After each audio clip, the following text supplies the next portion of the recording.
Every day of his life revolved around boardroom meetings, contracts, and champagne parties. But beneath all the glamour, there was one thing he truly loved: coming home to his small family.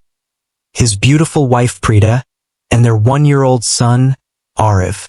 That evening, Youraj was driving home after signing one of the biggest business deals of his career.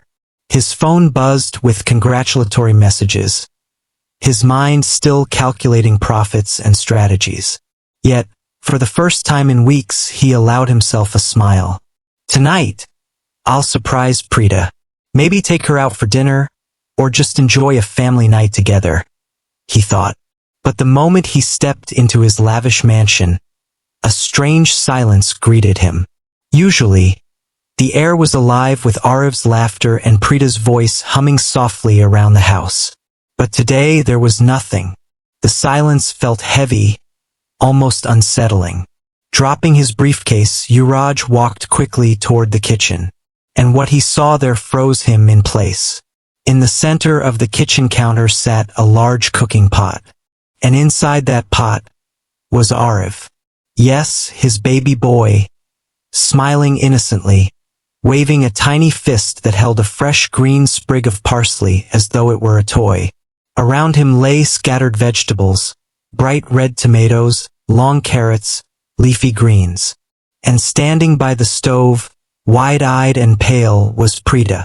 For a moment, Youraj couldn't breathe. Then, rage exploded inside him. Preeta! What the hell is going on here? Have you lost your mind? Preeta turned toward him, her face drained of color. Her lips trembled, but no words came out. Aarav giggled, bouncing happily inside the pot, his small hands tapping the rim like it was his personal playpen. But for Youraj, this was no game, it was a nightmare. He rushed forward, yanked his son out of the pot, and clutched him tightly against his chest. Are you insane, Preeta? What if the stove was on? What if something had happened to him? Explain to me what the hell you were doing. Tears welled in Preeta's eyes. Her voice shook as she whispered, Youraj, do you really think I would ever harm our child? You won't understand. You can't understand. A dark secret revealed. Her words sent a chill through him. Confusion and anger boiled together. Can't understand? Then make me understand. Preeta, why was our baby sitting in a pot with vegetables? This isn't some bizarre joke. This is madness. But Preeta stayed silent, her gaze fixed on the floor. It was as though she carried a burden too heavy to reveal.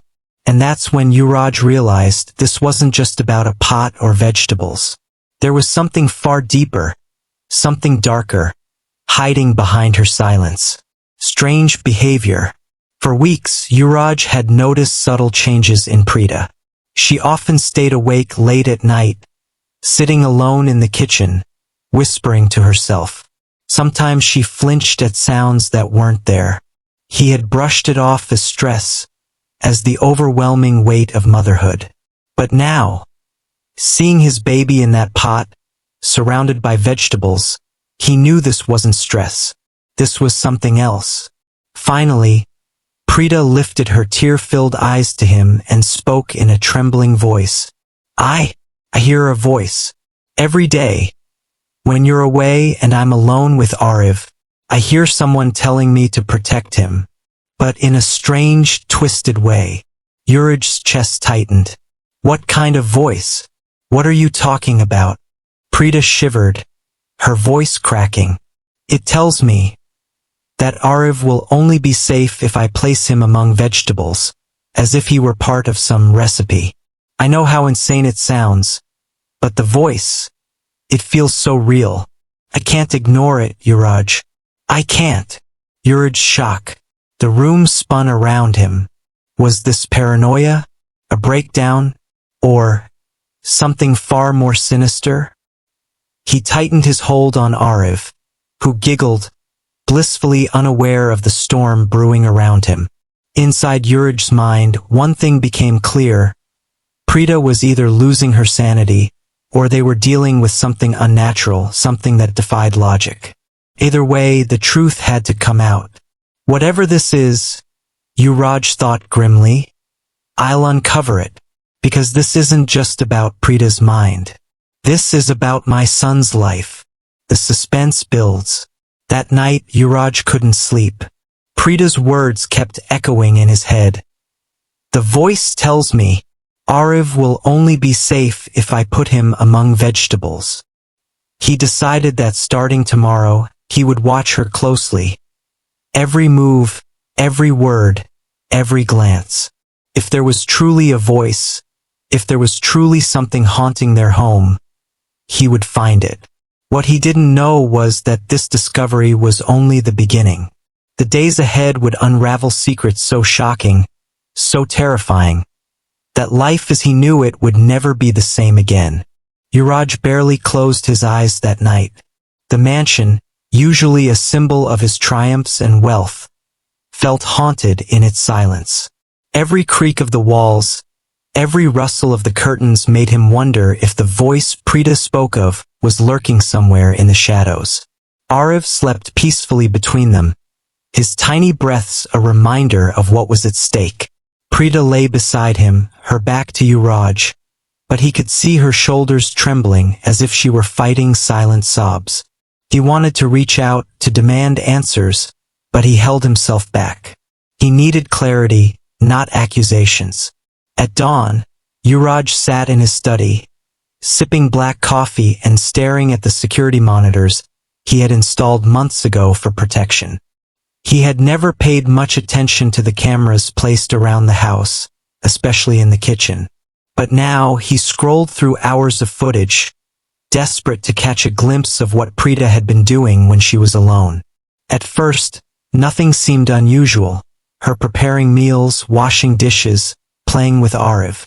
Then, around midnight on several occasions, she was seen standing still in the middle of the kitchen, staring at the stove with a blank expression, holding Aarav in her arms. One clip made his blood run cold. In it, Preeta set Aarav gently inside the pot on the counter, surrounded him with vegetables and then, without speaking, leaned down as if listening.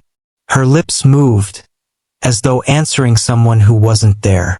The recording had no sound, but the image alone was enough to shake him to his core. When he confronted her later that morning, she didn't deny it. Her face was pale, her eyes ringed with sleeplessness, but she spoke with a quiet conviction that unsettled him even more. I told you, Youraj, it isn't me. The voice insists. Every time I ignore it, something bad almost happens to Aarav. Once, he nearly choked on his toy. Another time, he slipped from my arms, and I swear, I heard the voice say, you didn't listen. You don't understand. The voice doesn't threaten me. It warns me. Youraj wanted to shout, to shake her and force logic into her. But something in her tone made him hesitate. It wasn't the rambling of a madwoman. It was belief. She truly thought what she was saying was real. And as much as he hated to admit it, the coincidences she mentioned tugged at the edges of his mind. That day he stayed home from work, watching her like a hawk. Preeta went about her chores with a forced normalcy, singing to Aarav, folding laundry, and cooking lunch. Yet, Youraj noticed her eyes darting occasionally toward the kitchen door, as if expecting someone or something to walk in. Aarav, blissfully innocent, continued to giggle and play, unaware of the invisible storm that surrounded his parents. By evening, Youraj decided he needed help. Not from psychiatrists or doctors, not yet. He couldn't risk tabloids discovering that the glamorous Mrs. Mehra might be losing her mind. It would destroy their reputation, their empire. Instead, he called an old friend, Rajiv, who worked as a private investigator. Rajiv had dealt with strange cases, including claims of stalking and even supposed hauntings. If anyone could dig beneath the surface without drawing attention, it was him. Rajiv arrived discreetly at night, when Aarav was asleep. He was a lean man with sharp eyes that seemed to miss nothing. After listening to Youraj recount everything, Rajiv didn't laugh or dismiss it. He simply said, "Sometimes the strangest things have the simplest explanations, and sometimes they don't. Let me look around." They moved quietly through the house, flashlights cutting through the darkness. In the kitchen, Rajiv examined the stove, the counter, even the pot itself. His fingers lingered over faint scratches on the rim, too deliberate to be from normal use. "Strange," he muttered. "These look almost like symbols. Someone's marked this." Preeta appeared at the doorway then, her face pale in the dim light. "Don't touch it," she said sharply, startling both men. "The voice doesn't like it when anyone interferes." Youraj felt a surge of anger. "Preeta, stop this nonsense," he snapped. But before he could say more, Aarav's cry echoed from upstairs. Preeta ran past them, her maternal instincts overriding everything. When they reached the nursery, Aarav was standing in his crib, his tiny hands clutching the bars, tears streaming down his cheeks. Nothing seemed wrong. No injury, no danger. Yet the atmosphere felt heavy, as if someone else had just been in the room and vanished before they entered. Rajiv whispered to Youraj as they watched Preeta cradle Aarav, rocking him gently. "There's something off here. It may not just be in her head. I'll set up some equipment tomorrow, audio recorders, sensors. Let's see if this voice of hers leaves a trace." Youraj agreed, though every bone in his body screamed for him to deny it, to label it madness and end the charade. But something about the way Aarav had cried, the way the air had felt charged, unsettled him deeply. That night, he lay awake again, staring at the ceiling. Preeta slept fitfully beside him, murmuring fragments of words he couldn't quite catch. He turned his head to look at his son's peaceful face, and a terrifying thought crept into his mind. What if Preeta is right? What if the only reason Aarav is safe is because of that voice? The thought twisted his gut, leaving him with a dread heavier than anything he had ever felt in his cutthroat world of business. Deals, money, power, none of it mattered if his family was in danger. And yet, the danger wasn't outside. It was here, inside their home, inside his wife's mind. Or worse, maybe not just her mind. The next morning, the mansion felt different. Even the sunlight streaming through the tall glass windows carried a heaviness, as if the house itself was holding its breath.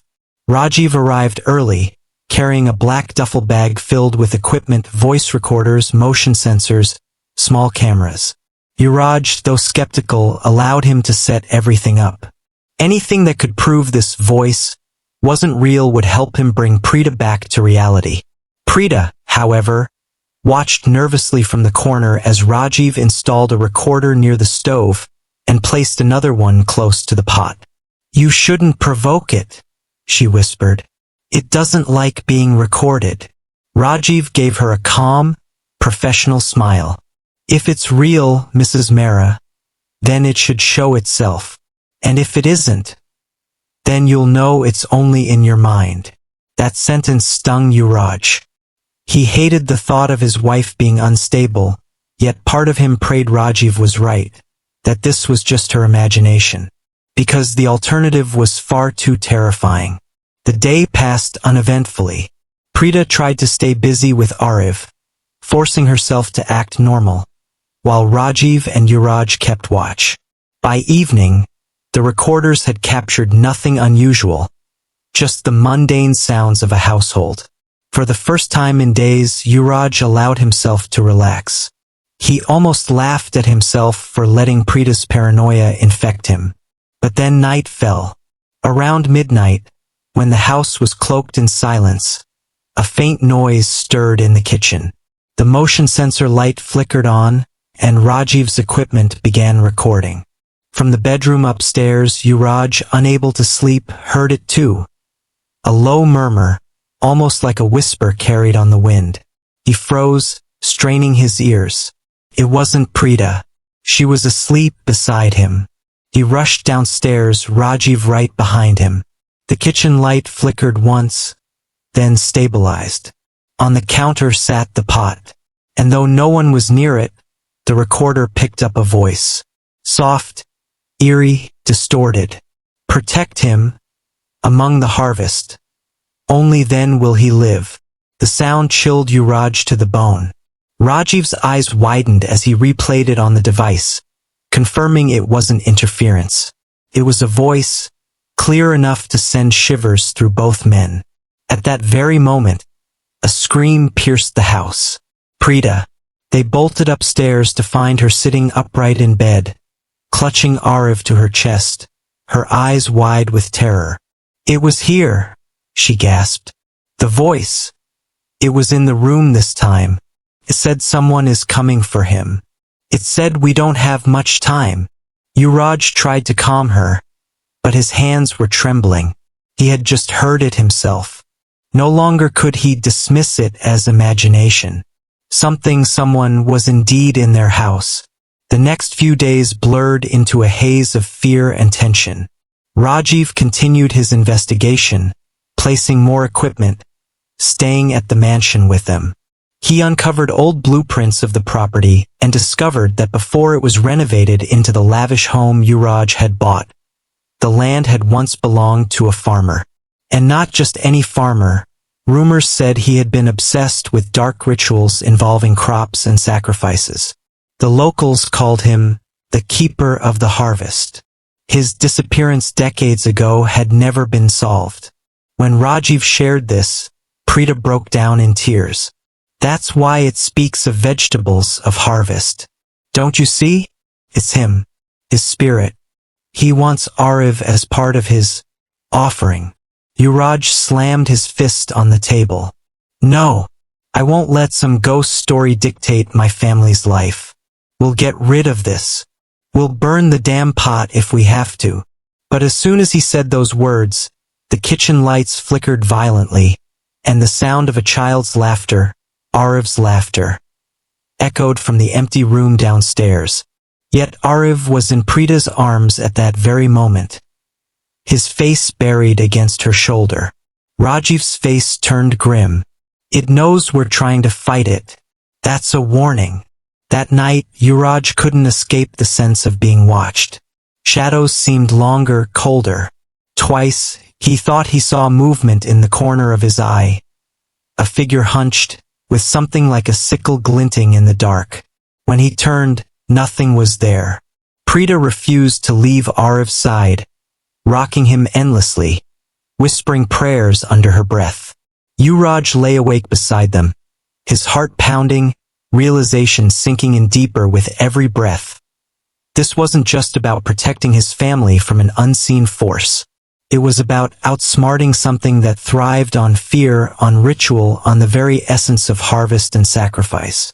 And somewhere deep down, he feared that the only reason Aarav had been spared so far was because Preeta had obeyed the voice. Now that they were resisting, what would it demand next? The following night was the worst yet. A storm rolled over the city, rattling the tall glass windows of the mansion.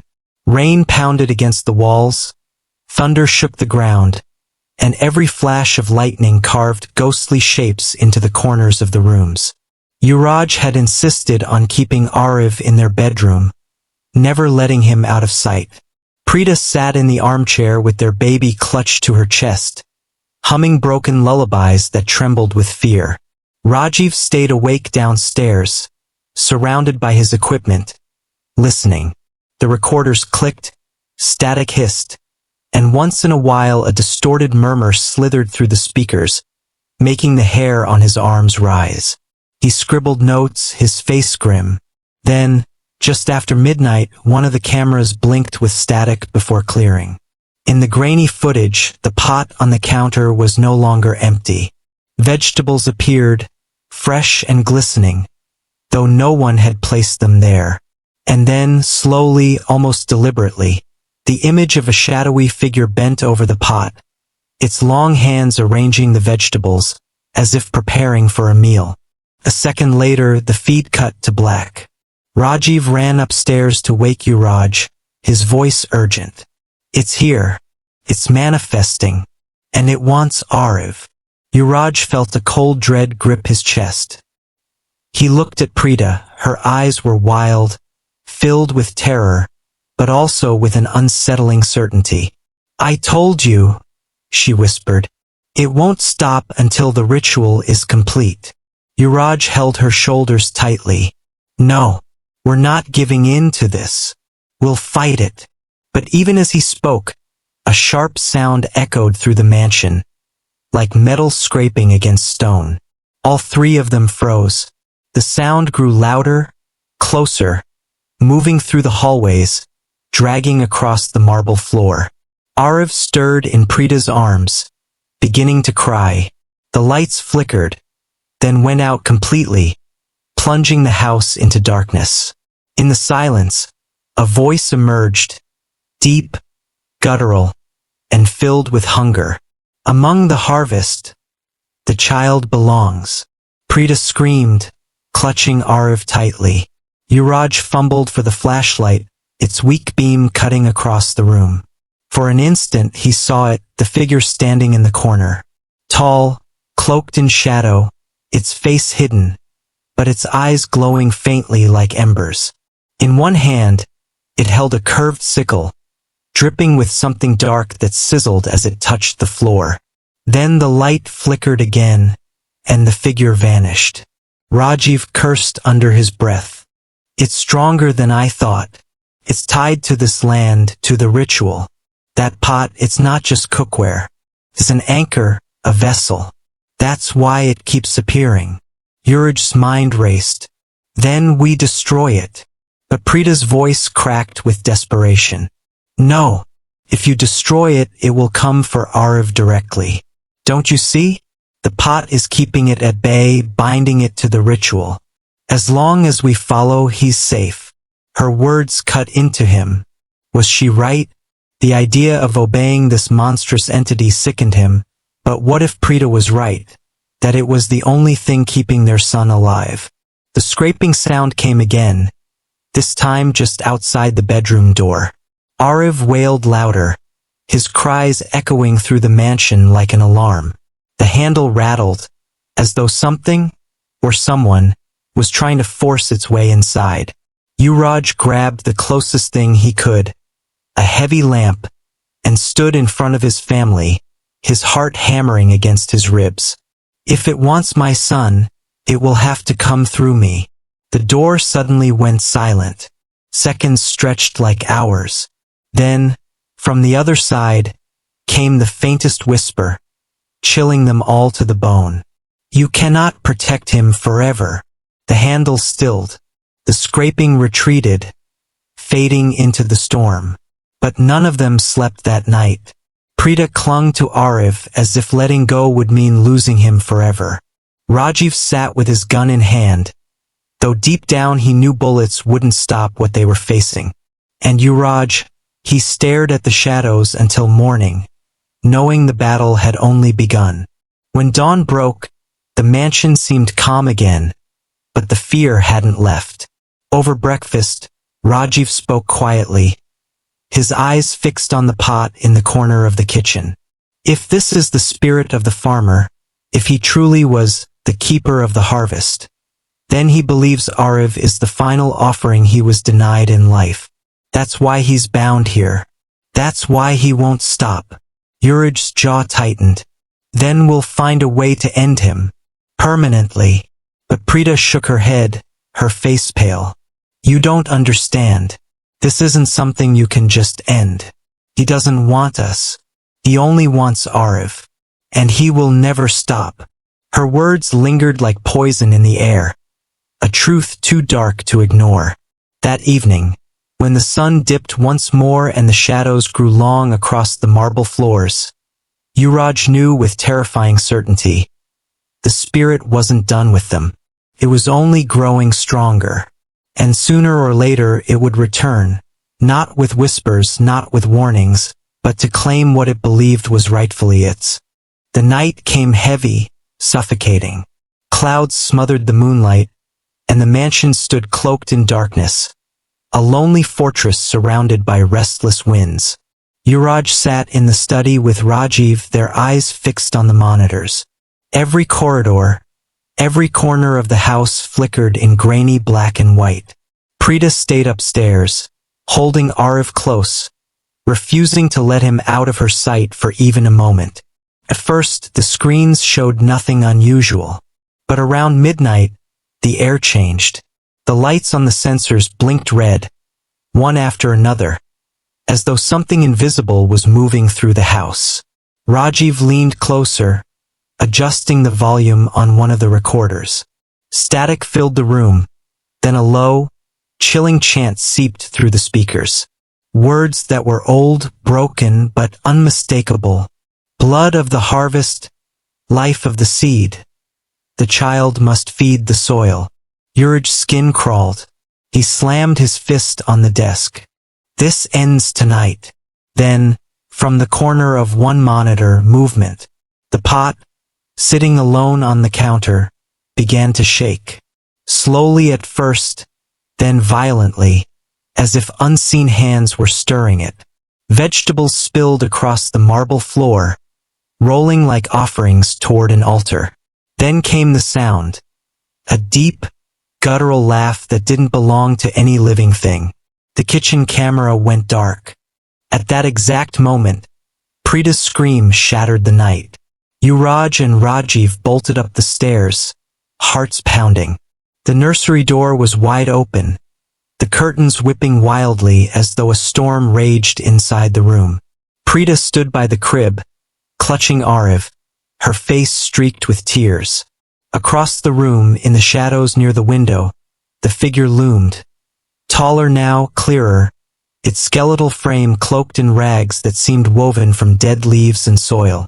Its eyes burned like coals, and in its hand gleamed the curved sickle. The entity's voice was a hiss that filled the entire room. Give me the child. Complete the harvest. Preeta fell to her knees, sobbing, shielding Aarav.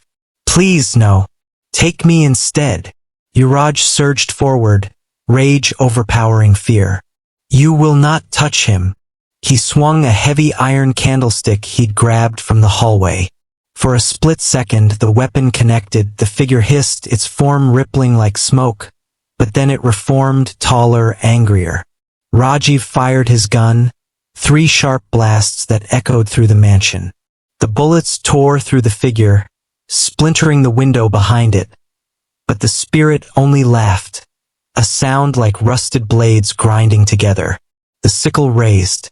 Aarav wailed, his cries piercing like glass. Preeta clutched him tighter, her body shaking, but she refused to let go. Then, in the chaos, the pot appeared again, this time not in the kitchen, but right in the nursery, resting on the floor before the spirit. It was filled to the brim with vegetables, glistening fresh, though none of them had been carried into the room. The spirit pointed the sickle toward it, its voice echoing with hunger. Place him here, and he will live. Refuse, and he will be taken. The room seemed to collapse under the weight of the ultimatum. Youraj's breath came fast, fury tearing him apart. Preeta looked at him, her face pale, her eyes begging for guidance. Aarav screamed, his tiny fists flailing. The spirit stepped closer, its presence suffocating, the stench of earth and decay filling the air. For one terrible moment, the thought crossed Youraj's mind. What if Preeta had been right all along? What if the only thing keeping their baby alive was obeying the voice? His hands trembled, his mind at war between reason and desperation. Rajiv shouted over the storm of whispers filling the room. Don't give in. If you place him there, it won't spare him. It will claim him. The ritual isn't protection. It's a trap. The spirit hissed, turning its burning eyes on Rajiv.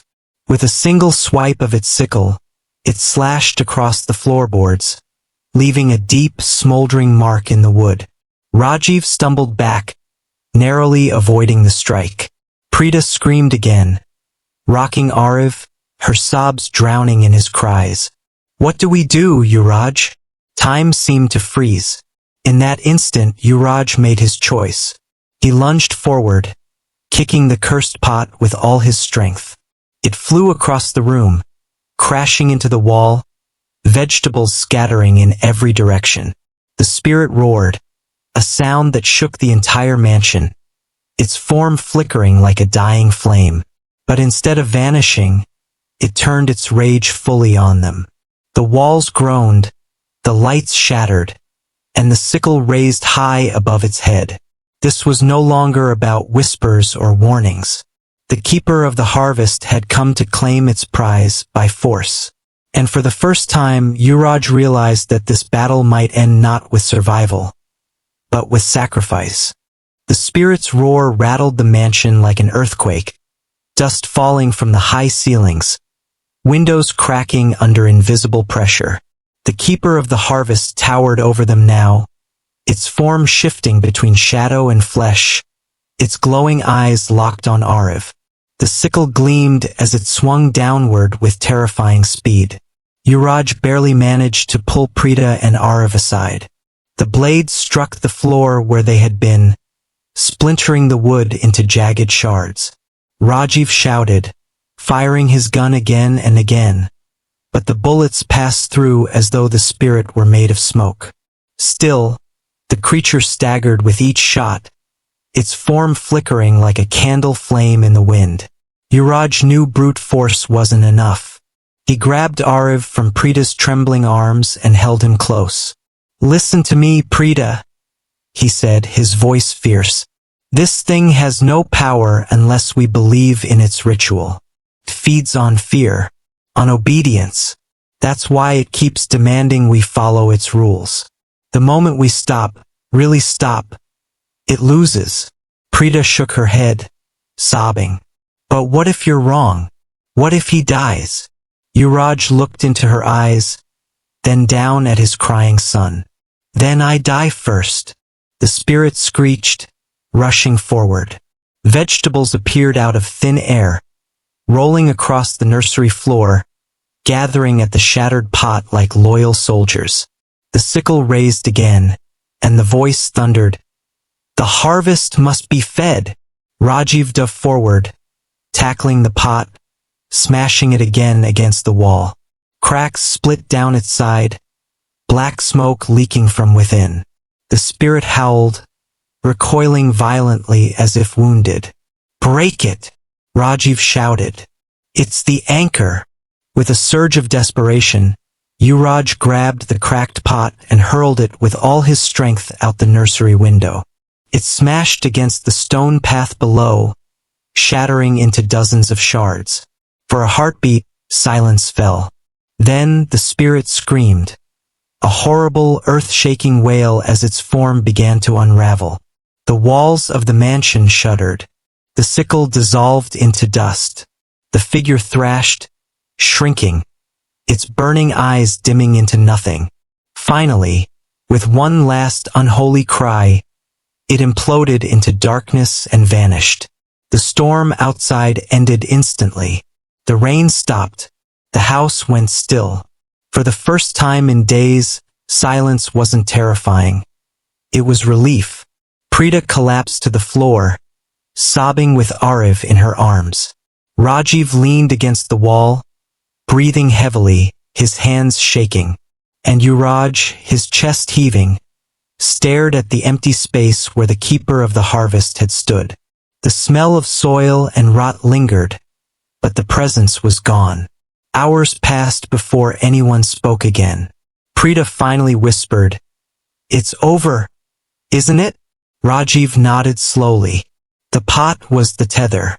Without it, he can't come back. He was bound to that ritual, to this house, to the land. You broke the chain. But Youraj couldn't relax. He held Aarav, watching his son's tiny chest rise and fall, and thought about how close they had come. A single mistake, a single moment of weakness, and they would have lost him forever. At dawn, sunlight filled the mansion, warm and golden. Felt like the first real morning in a long time. Preeta slept at last, exhausted but peaceful, her hand resting protectively on Aarav's tiny leg. Rajiv packed his equipment, giving Youraj a look that was part warning, part reassurance. "It's over," he said. "But don't forget, evil like that doesn't die. It waits. It looks for cracks." You held strong. Never let fear open the door again. When Rajiv left, the mansion was quiet. Too quiet. Youraj walked through the halls alone, checking every shadow, every corner. The pot was gone. The spirit was gone. But in the back of his mind, a single thought lingered. What if Rajiv was wrong? What if some part of the keeper still remained, waiting for its chance to rise again? Later, as he stood in the kitchen, staring at the broken tiles where vegetables had once appeared, he heard a faint sound. So faint he almost thought he imagined it. A child's laugh. He froze, heart thundering, until he realized. It was Aarav, upstairs in his crib, laughing in his sleep. But just as he turned to leave, the refrigerator door creaked open slightly, without anyone touching it. Inside, sitting neatly on the shelf, was a single fresh carrot. Youraj's blood ran cold. Was it truly over? Or had the harvest only just begun?